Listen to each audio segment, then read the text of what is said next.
Delhi high court ने पूर्व वित्त मंत्री पी चिदंबरम पर चल रहे एयरसेल मैक्सिस मनी लॉन्ड्रिंग के मुकदमे पर रोक लगा दी है। हाईकोर्ट ने ये रोक अगली सुनवाई तक लगाई है। यह मुकदमा प्रवर्तन निदेशालय ने किया है। मुकदमे को लेकर ईडी को नोटिस भेज दी गई है।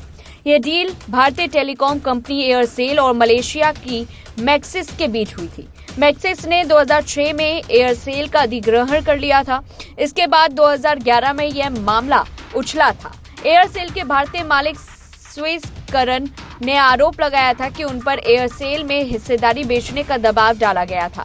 यह भी आरोप लगाया गया था कि इस डील को मंजूरी देने के बदले पी चिदंबरम के बेटे कार्ति चिदंबरम को फायदे दिए गए। पूर्व केंद्रीय मंत्री पी चिदंबरम और उनके बेटे कार्ति चिदंबरम ने एयरसेल मैक्सिस डील के मनी लॉन्ड्रिंग से जुड़े मामले में ट्रायल कोर्ट की ओर से चार्जशीट पर संज्ञान लेने के आदेश को चुनौती दी थी। इसे लेकर दोनों ने दिल्ली हाईकोर्ट में याचिका दायर की थी।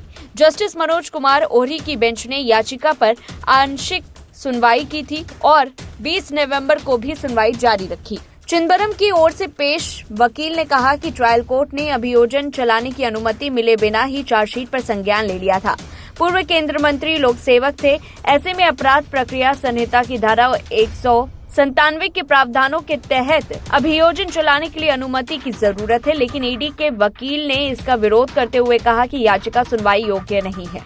यह case foreign investment promotion board से जुड़ा है। 2006 में एयरसेल मैक्सिस डील को पी चिदंबरम ने बतौर वित्त मंत्री ने मंजूरी दी थी।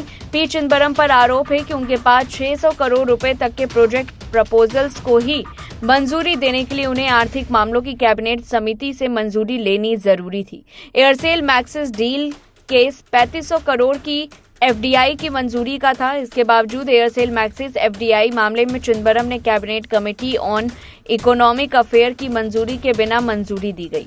साल 2015 में सुब्रमण्यम स्वामी ने कार्ति चिदंबरम की विभिन्न कंपनियों के बीच वित्तीय लेन देन का खुलासा किया था। स्वामी ने आरोप लगाया था कि यूपीए सरकार में वित्त मंत्री रहते हुए पी चिदंबरम ने अपने बेटे कार्ति की एयरसेल मैक्सिस डील से लाभ उठाने में मदद की।